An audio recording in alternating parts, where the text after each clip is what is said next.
Yun mga sangkay, magandang araw. Dito nga pala tayo sa Barangay Macal PI, Pastrana Leyte. Dito tayo kay kay TG Light and Sounds. Yun. Gumawa nga pala kami ng kanyang dalawang sound scope na D18. Ayan. Ito yung isa, ito yung una kong ginawa. Ayan. So bali ngayong araw, dalawa yung nagawa natin.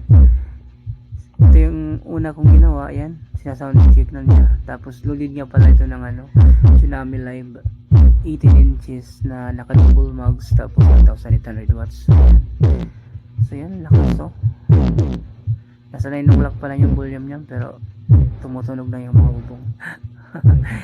So yun, balik kasama po natin dito si Kuya Marvin Rael, kayong kasama natin sa paggawa. Ayan, ito yung isa. Tapos na din to, final na lang sa Sunday. Yan yung kanyang details sa loob. Ayan. Maraming salamat.